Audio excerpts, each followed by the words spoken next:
بسم الله الرحمن الرحيم الحمد لله رب العالمين الحمد لله الذي بنعمته تتم الصالحات والصلاة والسلام على النبي العربي المبعوث للناس أجمعين وعلى آله وصحبه من تبعهم بإحسان إلى يوم الدين أما بعد.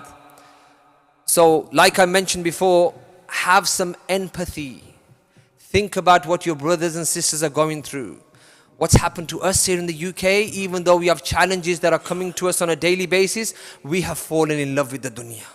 Hubbud dunya has entered our hearts. We are competing with each other, trying to outdo each other in the dunya. Yet the Messenger sallallahu alaihi wasallam is telling us, don't chase the dunya. Take it easy. What you have is enough. Man asbaha minkum aminan fi sirbihi mu'afan fi jasadih.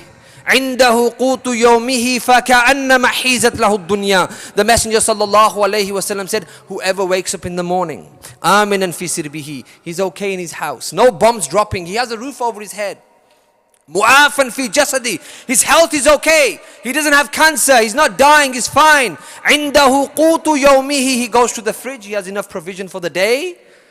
فكأنما حيزت له الدنيا. It's as though you have everything in the world. Everything. You have a roof over your head. The brothers and sisters in Syria, Palestine, other places, they are living in tents.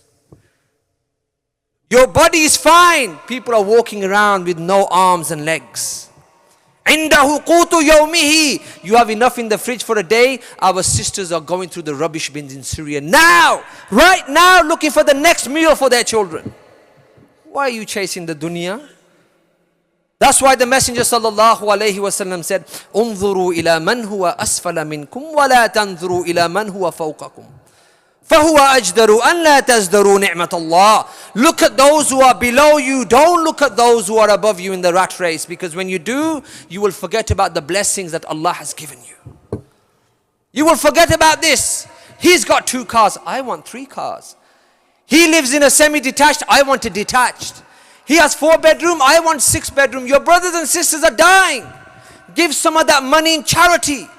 Give some of that money in sadaqah. Help those people.